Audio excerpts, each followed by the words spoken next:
I told you Europe's worst airline was better than the best? Well, according to Google, Lufthansa and Ryanair were voted the best and worst airlines in the entire continent. But is this actually true or a complete lie? So up first today, we're going to be flying Lufthansa, which is supposed to be the better airline. And I've only ever flown them once in my life before, so it's going to be super interesting to see what they're like today. And so far, last night when I was doing the online check-in experience, we got off to a pretty smooth start. After getting the check-in email, I was brought to the main Lufthansa site before being able to select my seats, agreeing to having nothing dangerous, and then I was all checked in and ready to go. But now there's one huge problem I discovered this morning, so I'm going to tell you guys about that in just a bit. But before I do that, I think it's time we head inside the terminal to grab our boarding pass. Today, I was going to be flying out of Copenhagen's Terminal 2, and making my way into the airport, it was time to use one of the kiosks. After selecting my airline and typing in my booking reference, I had to once again confirm that I had nothing dangerous before being able to print out my boarding passes. Alright, so luckily I was able to print off my boarding passes without any issues, but this is where the problem comes in. So today I'm flying from Copenhagen, Denmark to Naples in Italy, and I thought it was only supposed to be one flight, but it turns out there's two. So the first flight is Copenhagen to Munich, then Munich to Napoli.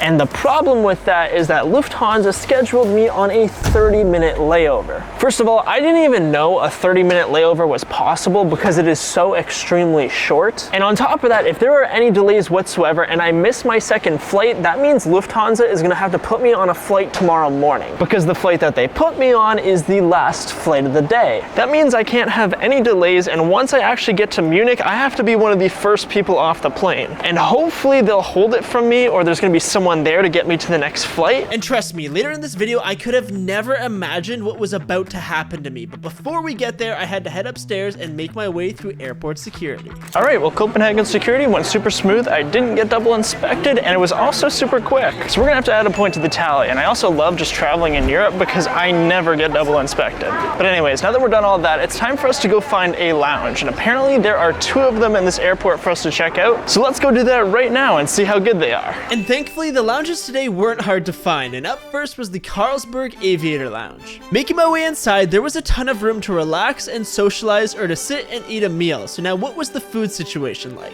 Well, there was a variety of different salads and pastas, an arrangement of different lunch meats, crackers, cheese, and breads, along with a ton of different dips and spreads. But one thing for sure is there was a ton of alcohol, including Carlsberg beer on tap, different juices, coffee, and wine. But I just grabbed a water and something light, which was pretty good. But now it was time for the second lounge, called Aspire. Making my way upstairs, I found it super funny that ice cream and burgers weren't allowed inside. But regardless, once I entered this place, it was massive, having tons of areas to sit overlooking the concourse down below. But how was the food? Well, similar to the first lounge, there was a ton of different types of cheese, lunch meats, dips, toppings, oils, snacks, rice cakes, breads, coffee machines, wines, and juices. But I just got a tiny plate before having to leave for my flight. So overall, I'd have to say that both lounges I went to were actually pretty solid. The first one was definitely a little bit smaller than the second, but in my opinion, it had some better food. But at both places, the staff were super friendly. So overall, I'd give the Aspire a 7 and the other one an 8. But anyways, there's now only 10 minutes until my first flight is supposed to board to Munich. So I thought I'd take this time to tell you guys a little bit more about Lufthansa, just in case you've never flown them before and have no idea what to expect. Right off the bat, Skytrax has given them a certified 4-star rating, and when it comes to TripAdvisor, they're rated 3.5 stars with numerous awards displayed, with the majority of reviews being really good, but there are some terrible ones too. On one hand, people say things like they have the worst customer service ever, that the legroom isn't great, that they damage bags, and overall that they are a nightmare. But on the other hand, people rave about the super nice ground staff, excellent trips, and that they'll only ever travel on Lufthansa.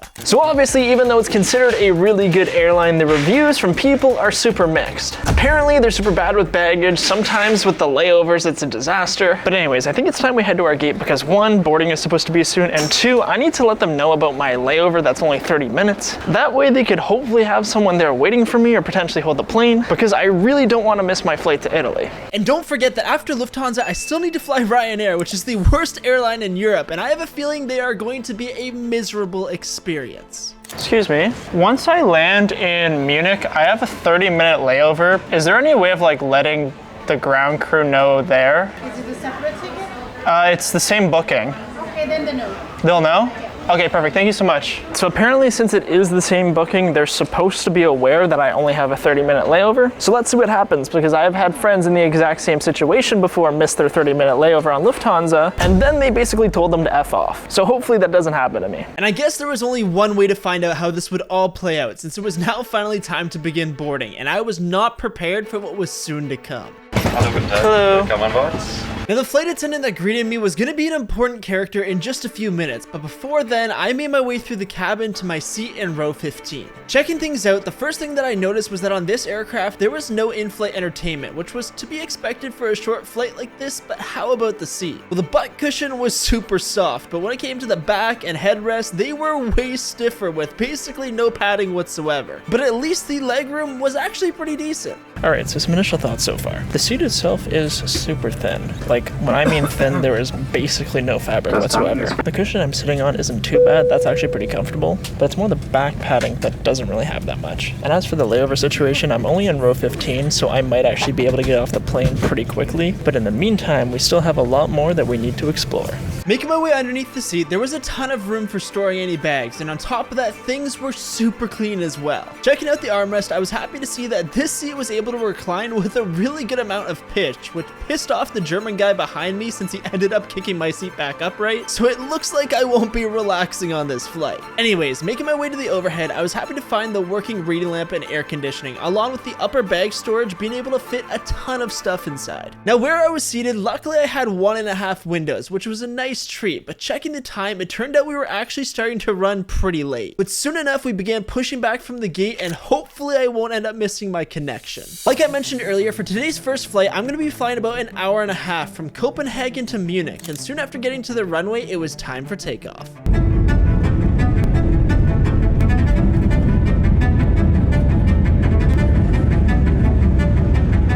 Now that I was in the air, I decided to check out the seats some more, starting with the in-flight Wi-Fi. In order to connect, all I had to do was select the network and follow the prompts, but unfortunately, only 30 minutes of texting were free, and if you wanted anything else, you needed to pay up to 12 euros in order to stream for the entire flight. Moving on to the seat pouch, it came with a waist bag, safety pamphlet with all the usual things, shopping magazine, and also the menu for the flight. Inside, there were various meals available for purchase, including a ton of different types of snacks, including a bunch of drinks, which was perfect timing, since the crew had began their in-flight service. So the next thing I did was get my tray table out, which was a super decent size, before getting my complimentary water bottle. So now that I'm a little bit over halfway through the flight, I thought I'd share my thoughts so far.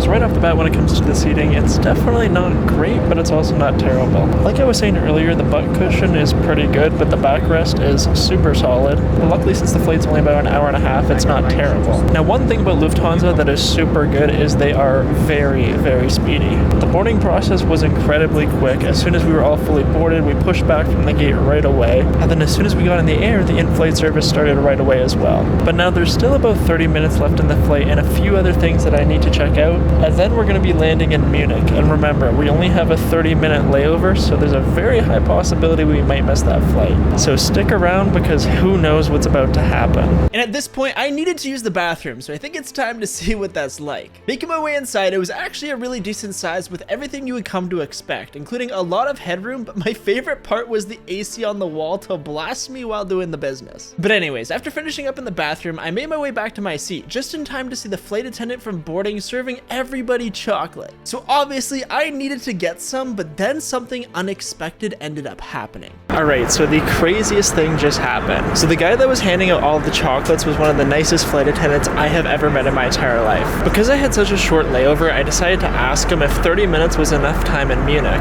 And then he offered to move me up to business class just to make sure that I'd be one of the first people off the flight. I have never been on an airline before that offered service that amazing. So right now I am chilling in row 3 of business class, meaning I'm going to be one of the first people off the plane. Lufthansa customer service and the flight attendants get a solid 10 out of 10. And while we're in this business class, we may as well review it too. Now, since this is a short commuter flight, I'm going to use the term business class lightly, because it's really just more legroom and less people, which is why I was able to get an entire row to myself. But regardless, I really appreciated it. And guess what? I ended up asking at the perfect time, because soon after getting there, we started our descent into Munich, and before I knew it, we were coming in for landing.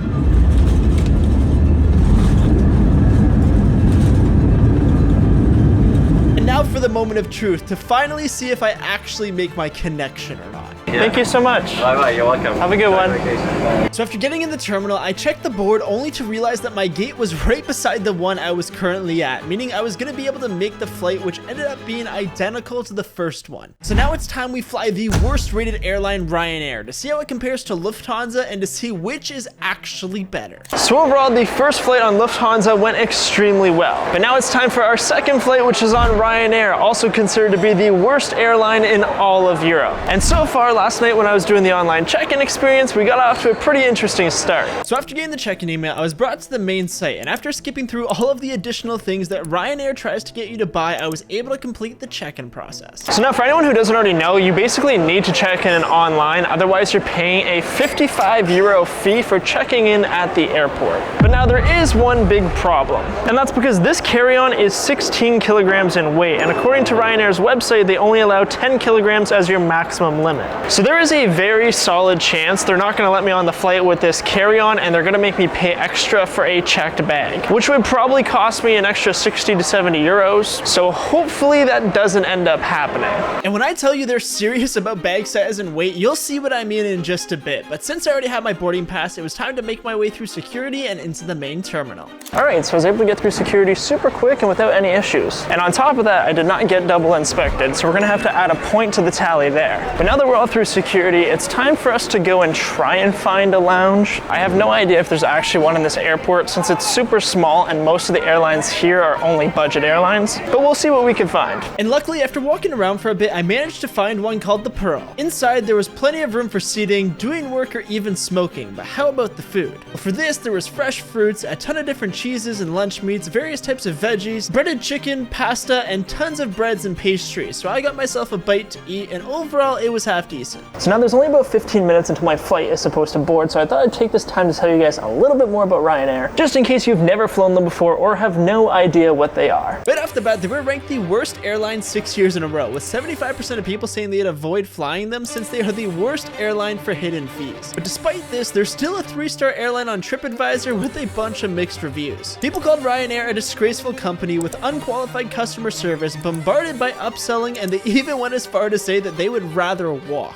And as for the positive reviews, people say they're good for a budget airline, that they're cheap and great, and overall it seems that you get what you pay for. So overall, the reviews are pretty terrible. Pretty much the only good thing about them is they're supposed to be cheap, but once I tell you guys about how much I spent on both of these flights later in the video, you're gonna be shocked. And as for the bad things, they charge you for pretty much everything. Most of the time, they're not on time. And overall, there are a lot of negatives. But now I think it's time we finally head to our gate so we can see how bad they are compared to Europe's best airline. And hopefully they don't make me pay extra for my bag, and I'm slightly terrified about that. And luckily, after making it downstairs, I didn't have to look very hard for my gate. So I was able to find the gate, and luckily there was no scale, so hopefully we're gonna be okay. But normally what Ryanair will do is they will eyeball every single person in the line, and if your bag looks slightly oversized, they'll make you put it in the bag sizer. And I think mine is also oversized too, so that probably won't go very well. Fingers crossed, and let's see what happens. And for context, this is the bag sizer they use, and if it doesn't fit, then they charge you a ton of money, so let's see what happens. Hello.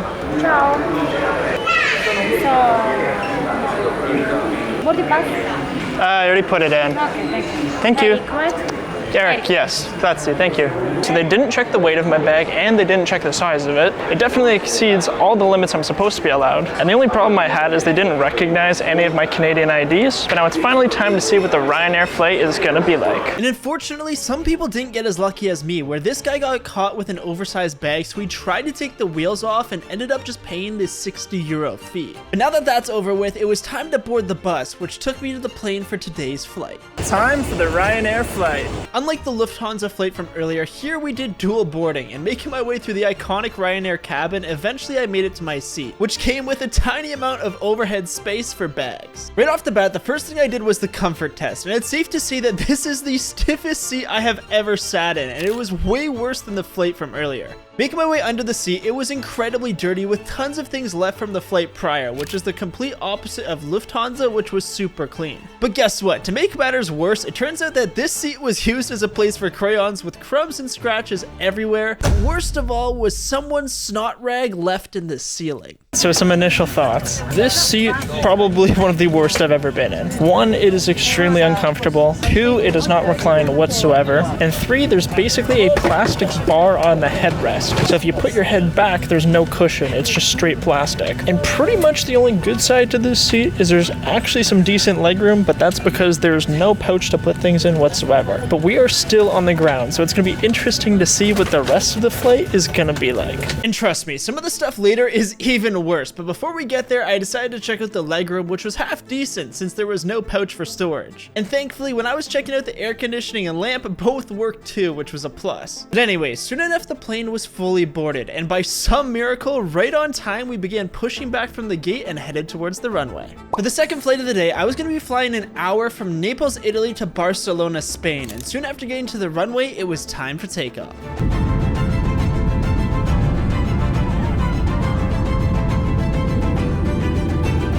Now that I was in the air, I decided to look around the seat some more, starting with the window, which was literally falling apart, so that is slightly concerning. Now, unlike Lufthansa, which actually had a menu, all there is on Ryanair is this thing, unless you have the app pre-downloaded. But even then, literally everything costs money. And that includes snacks, drinks, and even water, so don't expect anything complimentary. But anyways, soon enough the crew began coming around for the in-flight service, which I wasn't gonna get, but now would be a good time to at least check out the tray table, which turned out to be a pretty decent size, but its pull-out game was non-existent, unlike Lufthansa, which was strong. And I almost forgot to mention that by this point, my back was also destroyed too. Alright, so now that I'm a little bit more than halfway through the flight, I thought I'd share my thoughts on it so far. But right off the bat, the seat is terrible. Like I said earlier, it is extremely uncomfortable. The headrest is literally a plastic bar, and overall, it is so much worse than Lufthansa. Now, I will say, the Lufthansa seat wasn't much better, but at least it was a little bit more comfortable.